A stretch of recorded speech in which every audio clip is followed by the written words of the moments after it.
மாதிரி இருக்கு. என்ன குட் நியூஸோ? நேத்து எனக்கு வந்து பயாலஜி டெஸ்ட் இருந்து. ஓகேவா, நான் வந்து நைட் எல்லாம் படிச்சு ஒரு லெசன் தான் என்னால படிக்க முடிஞ்சு.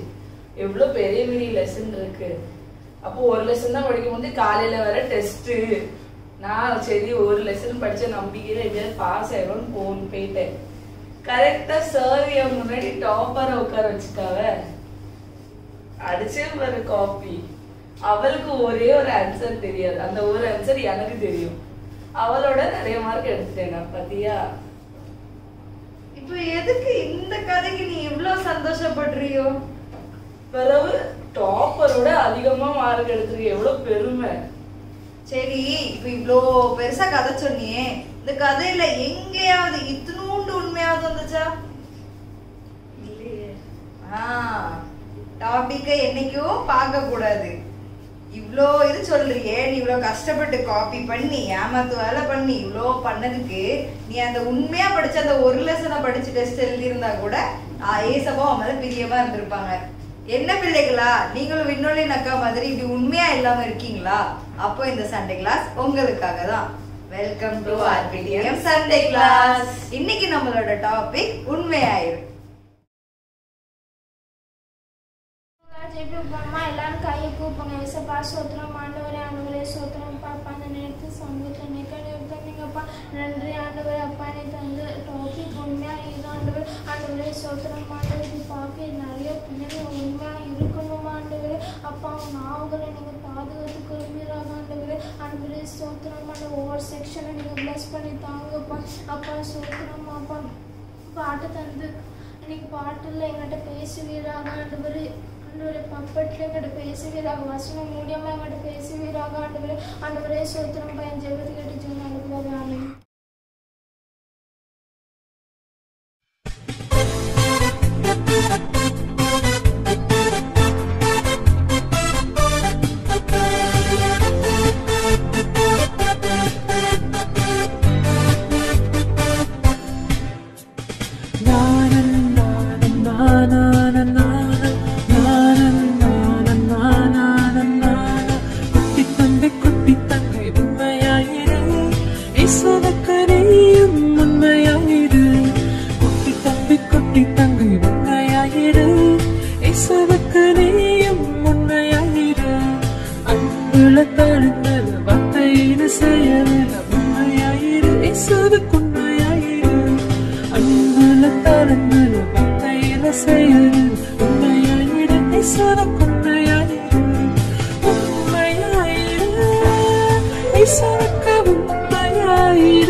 ஜீவகிடம் பெற்றுக்கொள்ள உண்மையாயிரு.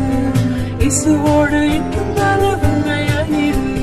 ஜீவகிடம் பெற்றுக்கொள்ள உண்மையாயிரு. இசுவோடு இன்னும் வாழ உண்மையாயிரு. நானன் நானன் நானன் நானா நானன் நானன் நானன் நானா.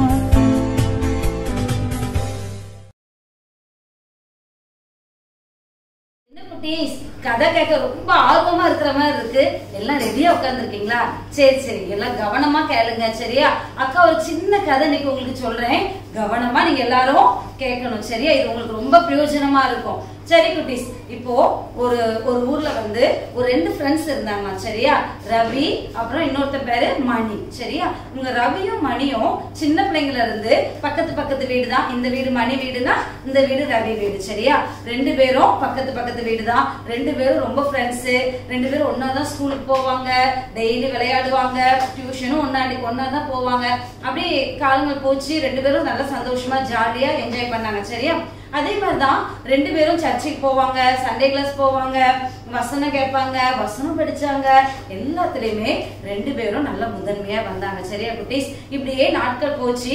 2 பேரும் பெரியவங்களானாங்க. சரியா? 2 பேருக்கும் கல்யாணம் ஆச்சு. 2 பேருக்கும் பிள்ளைங்க இருந்தாங்க. 2 பேரும் ஆனா 2 பேரும் என்ன வேலை செஞ்சாங்க தெரியுமா? அவங்க வீட்டுல வந்து நிறைய அந்த மாட்டு பண்ண சொல்லுவோம்ல, மாடு நிறைய வளர்த்தாங்க. அப்ப அந்த மாட்டுல இருந்து வர்ற அந்த பாலை வித்து தான் அவங்க குடும்பத்துல என்ன பண்ணுவாங்க, அதுதான் அவங்க செலவுக்கு. அப்ப அந்த பால் வியாபாரம், உங்களுக்கு என்ன வியாபாரம்?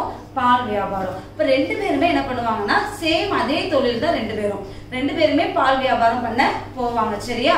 அதே மாதிரி ரெகுலரா போவாங்க. அப்ப இதுல வந்து எப்படின்னா ரவி என்ன பண்ணுவான் தெரியுமா, எப்பயுமே அந்த பாலை ஒரிஜினலா கறந்து அந்த பாலை அப்படியே அவன் என்ன பண்ணுவான் கொண்டு போவான். தண்ணி என்ன பண்ண மாட்டான், சேர்க்க மாட்டான். ஆனா அவங்க ஃப்ரெண்டு மணி என்ன பண்ணுவான் தெரியுமா, தண்ணி சேர்க்காம போனா கொஞ்சம் தானே பைசா கிடைக்கி, அப்ப நம்ம கூட கொஞ்சம் பால் தான் திக்கா இருக்குல்ல, அப்ப கொஞ்சம் கூட நம்ம என்ன பண்ணிடுவோம், தண்ணி கலந்துட்டோம்னா அப்ப நம்ம எப்படி இருக்கும், நிறைய பைசா நமக்கு என்ன ஆகும் கிடைக்கும் அப்படின்னு சொல்லிட்டு அவன் என்ன பண்ணுவான், அதுல டெய்லி என்ன பண்ணுவான், கொஞ்சம் தண்ணி சேர்ப்பான். சரியா?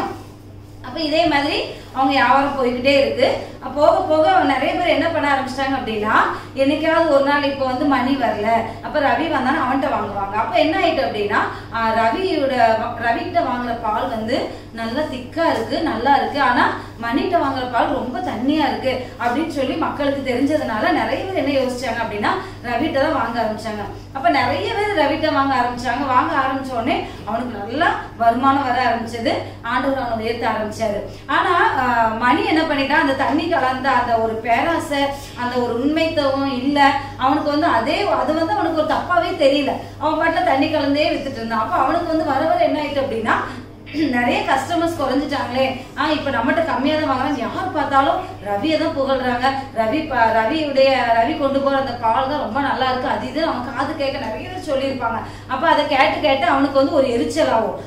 என்ன இவனை எல்லாரும் இவனை தான் ரொம்ப புகழ்றாங்க, என்னன்னா கொஞ்சம் தண்ணி ஊத்திருக்கான் அவ்வளவுதானே, அவன் ஒண்ணுமே ஊத்தல, இதுலதான் என்ன எல்லாமே நம்ம மாட்டு பால் தானே, இதுக்கு போய் இவனை இப்படி இது பண்றாங்களே அப்படின்னு சொல்லிட்டு அவனுக்கு அவன் மேல பொறாமே வந்துச்சு. அப்ப இது என்ன பண்ணலாம், எப்படியாவது நம்ம வந்து நாளுக்கு நாள் இவன் தான் நல்ல வசதி ஆயிட்டே போறான், 2 பேருமே ஒரே வியாபாரம் தான் பண்றோம். ஆனா இப்ப இவனை நம்மளை விட என்ன பண்ணிட்டான், வீடு கட்டிட்டான், நல்ல வசதி ஆயிட்டான், பிள்ளைகளெல்லாம் நல்ல ஸ்கூல்ல போட்டிருக்கான், நல்ல வசதி ஆயிட்டான்னு சொல்லிட்டு அவன் மேல அவனுக்கு ஒரு ஒரு எரிச்சலும் வந்துச்சு. அப்ப அவன் பண்ணா, இதை வந்து நம்ம எப்படியாவது தடுக்கணும், இது என்ன பண்ணலாம் அப்படின்னு சொல்லிட்டு அவன் யோசிச்சுட்டு ஒரு நாள் என்ன பண்ணான் தெரியுமா குட்டீஸ், இப்ப டெய்லி அவங்க 2 பேரும் ஒரு போல காலையில எல்லாரும் நம்ம காலையிலேயே பால் தான் எதிர்பார்ப்போம், அப்படிதானே, காலையிலேயே 6 மணிக்கெல்லாம் பால்காரங்க வந்துருவாங்க. முதல்ல அதை வாங்கி நம்ம பால் காய்ப்போம், பிள்ளைங்களுக்கு கொடுக்கணும், எல்லாம் பண்ணணும். சரியா? அப்ப எல்லாரும் காலையில 6 மணிக்கு 2 பேரும் விடிய காலை எந்திரிச்சு மாட்டுல பால் கறந்து எல்லாம் ரெடி பண்ணி 2 பேருமே வியாபாரத்துக்கு கிளம்பிடுவாங்க. அப்ப அன்னைக்கு என்ன ஆயிட்டு அப்படின்னா, ரவி அந்த பால் ஊத்துற அந்த கேன் எல்லாம் எடுத்து வெளியே வச்சுட்டு அவன் உள்ள போயிட்டு வர்றதுக்குள்ள இவன் என்ன பண்ண தெரியுமா, மணி அதுல ஒரு மருந்து கொண்டாந்து அந்த பால் கேன்ல என்ன பண்ணிட்டான், ஊத்திட்டான். என்ன மருந்துன்னா, அதை குடிச்சோன்னா என்ன ஆகும் எல்லாருக்கும் அப்படின்னா, வாமிட் ஆகும், அப்புறம் அவங்களுக்கு என்ன ஆகும், லூஸ் மோஷன் ஆகும். சரியா? அப்போ அவன் அந்த மருந்து நல்லா அப்ப ஊத்திட்டு ஒண்ணும் தெரியாத மாதிரி அவன் ஃபர்ஸ்ட் ஆள கிளம்பி என்ன பண்ணிட்டான், வியாபாரத்துக்கு போயிட்டான். இவன் கிளம்பி போறதுக்கு முன்னாடி அவன் ஃப்ரெண்ட் என்ன பண்ணிட்டான், அதுல மருந்து கலக்கிட்டு அவன் கிளம்பி போக ஆரம்பிச்சிட்டான். அப்ப அவனுக்கு தெரியுமா, ரவிக்கு தெரியாது. அவன் எப்பயும் போல அவன் நல்லா ப்ரேயர் பண்ணிட்டு அவன் வந்துட்டு அந்த கேன் என்ன பண்ணா, கேன் தூக்கிட்டு போறான். சரியா? கரெக்டா அப்படி கிளம்பவும் மணி போயிட்டான், அன்னைக்கு எது சீக்கிரம் போயிட்டான், சரி ஓகே நம்மளும் இன்னைக்கு கிளம்புவோம், நேரம் ஆயிட்டு போல இருக்கு, நம்ம தான் லேட் ஆயிட்டுன்னு சொல்லிட்டு டக்குன்னு கிளம்பவும் அவங்க மணி இருக்காங்களா, அவங்க ஒய்ஃப் ஓடி வராங்க. ரவியண்ணா கொஞ்சம் நில்லுங்கண்ணா, பாருங்களா என் பிள்ளை வேற அழுது, பால் கொஞ்சம் கூட இன்னைக்கு வைக்கவே இல்லை பாருங்க, பால் வைக்காமலே போயிட்டாங்க, கொஞ்சம் பால் கொடுங்கண்ணா, ஒரு 1/2 லிட்டர் பால் கொடுங்க, அப்புறம் நாளைக்கு நான் தந்துடுறேன். சரியானோடனே அவனுக்கு தெரியாது அதுல மருந்து கலந்தது, தெரியுமா, ரவிக்கு தெரியாது. அதனால அவன் என்ன பண்ணிட்டான், அதுல ஒரு பால் எடுத்து, அதுக்கு என்னமா இந்த அன்னைட்ட வாங்கிக்கோ வந்தா அப்படின்னு சொல்லிட்டு கொடு பாப்பாக்குன்னு சொல்லி அந்த பால் ஒரு 1/2 லிட்டர் பால் எடுத்து ஒரு கப்ல அவனுக்கு கொடுத்தாச்சு. அவனும் அந்த பாலை காய்ச்சி என்ன பண்ற, பிள்ளைக்கு கொடுத்துன்னு சொல்லிட்டு அந்த பாலை வாங்கிட்டு சந்தோஷமா போயிட்டான். இவன் இப்ப என்ன பண்ணா, கிளம்பி வரும்போது எப்பயுமே எந்த ப்ராப்ளம் வராது, நல்லபடியா ஜெபம் பண்ணிட்டு அவன் டெய்லி நல்லா ப்ரேயர் பண்ணி பைபிள் வச்சுட்டு தான் அவன் கிளம்புவான். அதே மாதிரிதான் அன்னைக்கு கிளம்புனான். ஆனா போயிட்டே இருக்கும்போது திடீர்னு என்ன ஆயிட்டு, ஒரு வண்டிக்கார லைட்டா இதை தட்டி விட்டதுல அந்த கேன் என்ன ஆயிட்டு அப்படியே ரோட்ல சரிஞ்சு எல்லா பாலும் என்ன ஆயிட்டு கீழே ஊத்திட்டு, கொஞ்சம் கூட அதுல இல்ல பால். ஒன்னு அவனுக்கு ரொம்ப மனசு வேதனை ஆயிட்டு, இசப்பா என்னப்பா கொஞ்சம் கூட பாலையில எல்லாமே என்ன ஆயிட்டு கீழே ஊத்திட்டு, என்ன பண்ணுன்னு தெரியல, இன்னைக்கு நம்ம அந்த கஸ்டமர்ஸ் எல்லாம் என்ன பண்ண சொல்ல போறேனே தெரியல இசப்பா அப்படின்னு சொல்லிட்டு, சரி இசப்பா நீங்க நடத்துங்க அப்படின்னு சொல்லிட்டு அவன் என்ன பண்ணிட்டான், திரும்பி வீட்டுக்கு ரொம்ப மனசு கஷ்டமா வந்துட்டான். அவன் கரெக்டா வீட்டுக்கு வரவும் மணி இருக்கால அவங்க வீட்டை ஒய்ஃப் ஓடி வரா, என்ன நான் இவளுக்கு பாலை கொடுத்தேன், ஆனா இவளுக்கு ஒரே வாமிட்டு, வயிற்றால லூஸ் மோஷனா இருக்கு, ரொம்ப ஒரு மாதிரி ஆயிட்டா, நானும் மருந்தெல்லாம் கொடுத்து பார்த்தேன் ஒன்னும் கேட்கலனா, என்ன பண்ணன்னு தெரியல அப்படின்னு. அப்படியாமா சரி வா நம்ம ஹாஸ்பிட்டலுக்கு போவோம்னு சொல்லிட்டு அவங்க குழந்தைய தூக்கிட்டு அவன் என்ன பண்றான், மணி இன்னும் வரல, அவனுக்கு என்ன பண்ணாங்க, போன் பண்ணி பார்த்தாங்க, போனும் எடுக்கல. ஏன்னா அன்னைக்கு இவன் ரவி போடல, அதனால மணிக்கு செம்ம வியாபாரம், எல்லாரும் வரலன்னு எல்லாரும் அவன்கிட்ட பாலை வாங்கினாங்க. உடனே சேரிட்டி அப்பா குழந்தையும் அவங்களையும் கூட்டிட்டு ஹாஸ்பிட்டல்ல போய் அட்மிட் பண்றான். அட்மிட் பண்ண ஸ்டார்டிங் பைசாவும் அவனே என்ன பண்றான் கட்டிட்டு அந்த குழந்தைய என்ன பண்ணியாச்சு அட்மிட் பண்ணி அந்த குழந்தைக்கு சீக்கிரமா ட்ரீட்மெண்ட் பண்ணி நல்ல நேரத்துக்கு சீக்கிரம் கொண்டு வந்தீங்க, இன்னும் கொஞ்சம் லேட் ஆனாலும் பிள்ளை அவ்வளவுதான் ரொம்ப கஷ்டம் அப்படின்னு சொல்லி டாக்டர் சொல்றாங்க. உடனே அப்படியே சொல்லி பேசிட்டு இருக்காங்க. அப்ப மணி என்ன பண்றான் இதை கேள்விப்படுறான். கேள்விப்பட்டு ஓடி வந்து என்ன ஆயிட்டுன்னு பார்த்தா நடந்த விஷயங்கள்லாம் தெரியுது. தெரிஞ்ச வாட்டிதான் அவன் ஓடி வந்து ஹாஸ்பிட்டல்ல பார்க்கான். பார்த்தோன்னா அவனுக்கு ஒன்னும் ஓடல. ஏன் அப்படின்னா அந்த பால்ல தண்ணி யாரு கலந்தது மருந்து மணி. ஏன்னா இவன் மேல பொறாமப்பட்டுதான் என்ன பண்ணனா அவன் அத பாலை கலந்துட்டான், பால்ல வந்து மருந்த கலந்துட்டான். ஆனா இப்ப அது யாருக்கு தெரியாது, அவன் ஃப்ரெண்டுக்கு தெரியாது அப்படித்தானே. ஆனா அவன் யார் மேல இது பண்ணி அவன் யார் வந்து மேல வந்து அவன் தப்பான ஒரு அதாவது என்ன சொல்ல தப்பா அவனை வந்து நம்ம இது பண்ணணும்னு சொல்லிட்டு மருந்த கலந்தானோ. ஆனா அவன் தான் தான் பிள்ளையோட உயிரை என்ன பண்ணியிருக்கான் அவன் ஃப்ரெண்டு வந்து காப்பாத்திருக்கான் நினைச்சோன்னு அவனுக்கு ரொம்ப கஷ்டமாயிட்டு. உடனே அவன் ஹாஸ்பிட்டல்ல ரொம்ப அழுது அவன்கிட்ட மன்னிப்பு கேட்டான். கேட்டுட்டு சொன்னான் நான் வந்து இப்படிலாம் பண்ண நடந்த விஷயங்கள் எல்லாம் உன் மேல நான் வந்து பொறாப்பட்டு உனக்கு தான் நல்லா நீ ரொம்ப அதாவது என்ன சொல்ல நீ ரொம்ப பிளஸ்ஸிங் ஆயிட்டே இருக்கா, நீ ரொம்ப அதாவது வீடெல்லாம் கட்டிட்டா. அப்ப என்கிட்ட எல்லாம் பால் யாரும் ரொம்ப வாங்க மாட்டேங்காங்க, ஒன்ட்டே தானே வாங்குறாங்க, அந்த கோபத்துலதான் நான் இப்படி பண்ணனேன், என்னை மன்னிச்சுக்கோ அப்படின்னு சொல்லிட்டு. அப்பதான் அவன் சொல்றான் இல்ல பரவாயில்ல நீ ஒன்னே ஒண்ணு கவனி, நமக்கு பைபிள்ல என்ன இருக்கு உண்மையா நம்ம தேவனுக்கு இருக்கணும். நம்ம வந்து பாலை எப்படினாலும் தண்ணி கலந்து விற்கலாம் தான், ஆனா அது தேவனுக்கு அது என்ன இல்ல பிரியம் இல்ல. ஏசப்பா முன்னாடி நம்ம எப்படி இருக்கோம் எப்படி இருக்கணும் உத்தமனா இருக்கணும், உண்மையா இருக்கணும். உண்மையா இருக்கிறவங்களுக்கு தேவன் எப்பொழுதும் துணை இருப்பாங்க. நீ உண்மையா நான் அதுக்காக தான் நான் என்ன பண்றேன் நான் உண்மையா இருக்கணும் தான் அந்த பால்ல தண்ணி கலக்காம நான் வியாபாரம் பண்றேன். தேவன் என்ன ஆசீர்வதிக்காங்க.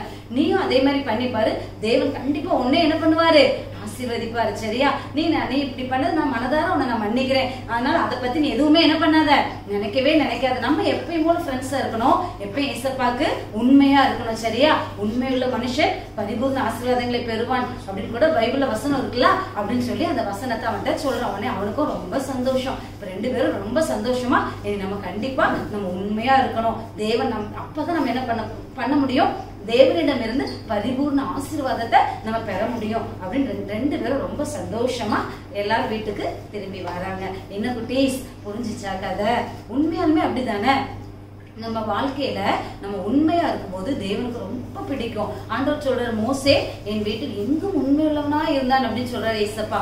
யோசேப்பு இருந்தான், ஆனா யோசேப்பு வந்து எகிப்துலதான் இருந்தான். ஆனால் அந்த இடத்துல அவன் வந்து உண்மையா இருந்தான், எல்லாவற்றிலும் உண்மையா இருந்தான். தவறான காரியங்கள் தவறான குற்றச்சாட்டுகள் அவன் மேல வந்துச்சு, அவனை ஜெயில போட்டான். ஆனா அதுல கூட அவன் என்ன பண்ணான் உண்மையா இருந்தான். லாஸ்ட்ல அவன் அந்த தேசத்துக்கே அதிபதியா தேவன் அவனை என்ன பண்ணாங்க மாற்றினாங்க. அப்படிதானே குட்டீஸ்? அதே மாதிரிதான் நம்மளும் நம்ம வாழ்க்கையில நம்ம குடும்பத்துல இப்ப ஸ்கூல்ல இருக்கீங்கன்னா உங்க கிளாஸ் ரூம்ல உங்க டீச்சருக்கு உங்க ஃப்ரெண்ட்ஸுக்கு எல்லாருக்குமே நீங்க எப்படி இருக்கணும் உண்மையா இருக்கணும். இதை விட மேலா ஏசப்பாவுக்கு நம்மள படைச்ச தேவனுக்கு நம்ம உண்மையா இருக்கணும். என்ன குட்டீஸ்? அப்படி இருந்தீங்கன்னா கண்டிப்பா ஏசப்பா உங்களை கண்டிப்பா ஆசீர்வதிப்பாங்க. சரியா குட்டீஸ்? ஜெபிப்போம். நம்ம எல்லாரும் கண்ணை மூடுங்க பாப்போம், ஜெபிப்போம். என்ன அன்புள்ள இயேசு சுவாமி கர்த்தாவே நன்றியத்தோடு உம்மை ஸ்தோத்திரிக்கிறேன் இயேசப்பா. அப்பா ஆண்டவரே இந்த கதையை கேட்டுக்கொண்டிருக்கிற ஒவ்வொரு பிள்ளைகளையும் கரத்துல அர்ப்பணிக்கிற சுவாமி. ஆண்டவரே கர்த்தாவே ஒவ்வொரு பிள்ளைகளும் ஆண்டவரே அப்பா ஆண்டவரே கர்த்தாவே உண்மையாய் ஆண்டவரே உத்தமமாய் ஆண்டவரே அப்பா உமக்கு பிரியமாய் ஜீவிக்க என் தேவன் உதவி செய்யுங்க இயேசப்பா. இதை கேட்டுக்கொண்டிருக்கிற ஒவ்வொரு பிள்ளைகள் மேலும் ஆண்டவரே அப்பா உம்முடைய வல்லமையை ஊற்றுங்க இயேசப்பா. ஆண்டவரே உம்முடைய அபிஷேகத்தை ஊற்றுங்க கர்த்தாவே. ஒவ்வொரு பிள்ளைகளையும் ஆண்டவரே அப்பா உம்முடைய வல்லமையினால் நிரப்புங்க ராஜா. ஆண்டவரே கர்த்தாவே ஏனோ தானோ என்று பிள்ளைகள் வாழாதபடி ராஜா அப்பா உமக்கு பிரியமான பிள்ளைகளாக உமக்கு உண்மையுள்ள பிள்ளைகளாக பிள்ளைகள் ஜீவிக்க என் தேவன் உதவி செய்யுங்க இயேசப்பா. ஆண்டவரே அப்பா வசனத்தின்படி ஆண்டவரே பிள்ளைகள் ஒவ்வொரு நடக்க ஆண்டவரே கர்த்தாவே என் தேவன் உதவி செய்யுங்கப்பா. ஆண்டவரே இதற்காக ஆண்டவரை ஜெபித்துக் கொண்டிருக்கிற ஒவ்வொரு பிள்ளைகளையும் ஆண்டவரை என் தேவன் ஆசீர்வதிங்க ராஜா. பெரிய காரியங்களை செய்யுங்க. துதி கன மகிமை உமக்கே செலுத்துகிறோம். இயேசுவின் மூலம் ஜெபம் கேளும் ஜீவனுள்ள பரமபிதாவே ஆமென். வசனம் படிக்குமா? உண்மையுள்ள மனுஷன் பரிபூரண ஆசீர்வாதங்களை பெறுவான். நீதிமொழிகள் 28:20. நான் திருப்பி சொல்றேன், ரிப்பீட் பண்ணுங்க. உண்மையுள்ள மனுஷன் பரிபூரண ஆசீர்வாதங்களை பெறுவான். நீதிமொழிகள் 28:20. ஹாய் குட்டீஸ், இன்னைக்கு நம்ம கூட யார் இருக்கா? சிங்கி. ஹாய் பிள்ளைங்களா, எல்லாரும் எப்படி இருக்கீங்க? நல்லா இருக்கீங்களா? நான் தான் உங்க சிங்கி வந்திருக்கேன். ஓகே பிள்ளைங்களா, உங்க எல்லார்கிட்டயுமே நான் ஒரு கேள்வி கேட்கணும்னு ஆசைப்படுறேன். அதுக்கு முதல்ல நம்ம அபிலேக் அக்கா இருக்காங்க தெரியுமா அக்கா உங்களுக்கு? அந்த அக்கா வீட்டுக்கு ஒரு நாள் நான் போனேன் பார்த்துக்கோங்க. அந்த அக்கா ஃபுல்லா உட்காந்து மொபைல் தான்க்கா பார்க்காங்க. இங்கதான் வந்துட்டு என்னமோ பரிசுத்த வாட்டி மாதிரி நின்றுட்டு பிள்ளைங்களா இது பண்ணாதீங்க அது பண்ணாதீங்க அப்படி பண்ணாதீங்க இப்படி பண்ணாதீங்க அப்படி சொல்லிட்டு எவ்வளோ டிராமா பண்ணாங்க தெரியுமா? இப்ப பாருங்க எப்படி சொல்லுவாங்கன்னு பாருங்க. அபிலேக் அக்கா, அபிலேக் அக்கா சொல்லு சிங்கி. இன்னைக்கு நீங்க பிரேயர் பண்ணீங்களா? பிரேயர் பண்ணிட்டு தான் எல்லாரும் வந்திருக்கோம். பைபிள் வாசிச்சீங்களா? அதான் வாசிச்சிருக்கோமே. பாத்தீங்களா எப்படி போய் சொல்றாங்கன்ட்டு. நான் நேத்து போய் பார்த்தேன்க்கா. அவங்க எவ்வளவு நேரம் மொபைல் பார்த்துட்டு இருந்தாங்க தெரியுமா? கொஞ்சம் மெதுவா பேசி எனக்கு கேக்குது. அச்சோ அக்கா, நான் உங்கள்ட்ட சீக்கிரட்டா வைக்க வேண்டியது அவங்க காதல விழுந்துட்டேன். அத விடுங்க. இந்த வாரம் ஃபுல்லா நான் உட்கார்ந்து எவ்வளவு நேரம் பிரேயர் பண்ணி தெரியுமா? நானும் ஏசப்பாவும் முகமாலாம் சந்திச்சோம்க்கா. இன்னைக்குள்ள டாபிக் என்ன சிங்கி? மறந்துட்டியோ? இன்னைக்குள்ள டாபிக் உண்மையாயிராக்கா. இன்னைக்குதான் நம்ம ராஜானே ப்ளூ கலர் சட்டை போட்டு பிளாக் கலர் பேண்ட் போட்டு ஒரு கண்ணாடி போட்டு தான் வசனம் சொன்னாங்களே. உண்மை உள்ள மனுஷன் பரிபூரண ஆசீர்வாதத்தை பெறுவான். நான் தான்க்கா எல்லா ஆசீர்வாதத்தையும் பெறுவேன். இதுக்கு மேல நீ போய் சொன்னா? நான் போய் சொல்லவே இல்லையே. என்னக்கா சொல்றீங்க நான் போய் சொல்றேன்ட்டு? நீங்க தொடி வந்தீங்க எங்க வீட்டுக்கு. நான் ஜெபம் பண்ணினா, நான் குளிச்சேனா, நான் பைபிள் வாசிச்சேனா, நான் பைபிள் படிச்சேனா, நான் படிச்சேனா? என்னக்கா நீங்க, உங்களுக்கு எப்படி தெரியும்? நான் தானே ப்ரேயர் பண்ணி எனக்கு தான் தெரியும். உங்க வீட்ல தான் நான் ஒரு சிசிடிவி கேமரா செட் பண்ணிருக்கேனே. எங்க வீட்ல சிசிடிவி கேமரா கிடையாது. உனக்கு வீட்ல யாரு இருக்கா? எப்பவும் கூட அம்மா இருக்காங்க. அதான் சிசிடிவி கேமரா. எனக்கு உங்க மம்மி கால் பண்ணி, ஹலோ சிஸ்டர், நீங்க சிங்கி ஒரு வாரம் பிரேயரே பண்ணல, பிபிஎஸ்ல கொஞ்சமாச்சு புத்தி சொல்லி அனுப்புங்க நான் சொன்னாங்க. அதுலயும் புத்தி சொல்லலாம் பாசமா சொல்லலான்னு பார்த்தா இன்னைக்கு டாபிக் உண்மையா இது. அதுலயும் நீ இவ்வளவு போய் சொன்னா எப்படி சிங்கி? அச்சச்சோ அக்கா, இல்லக்கா நான் இருக்கேன்லக்கா. அது இருக்குல்லக்கா, அது வந்துச்சு அப்படியே போயிட்டுக்கா. சரி சிங்கி, இன்னைக்குள்ள வசனம் நீ கேட்டியா? ஆமாக்கா, உண்மை உள்ள மனுஷன் பரிபூரண ஆசீர்வாதத்தை பெறுவான். ஆனா இன்னைக்கு உண்மையா சொன்னா? இல்லக்கா.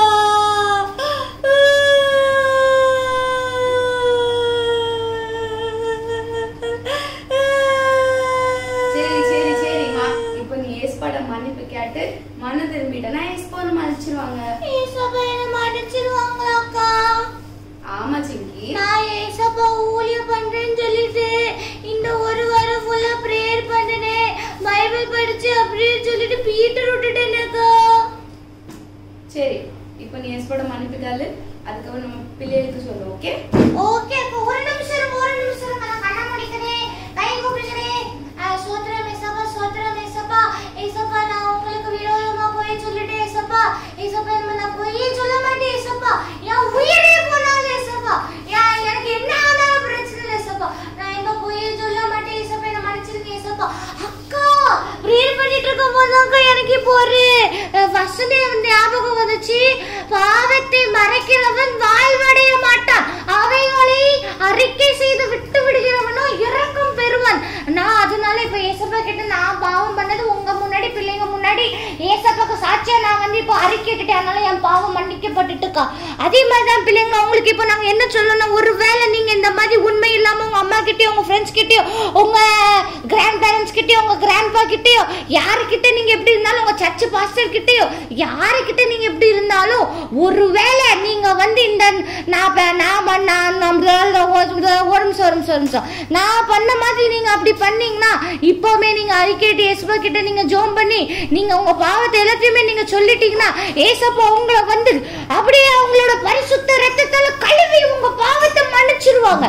அதனால நீங்க யாருமே அவா முடியல. நீங்க எல்லாருமே போய் சொல்லாம உண்மையா ஏசப்பாக்கு இருங்க. அவங்க ரெண்டு பேரும் உங்க எல்லாத்தையுமே நாங்க அடுத்த வரை சந்திக்கிறோம். உங்களிடமிருந்து விடைபெறுகிறது உங்கள் ஜோவிட் அக்கா, உங்கள் சிங்கி. உங்களை அடுத்த வரை சந்திக்கிறோம். பாய்.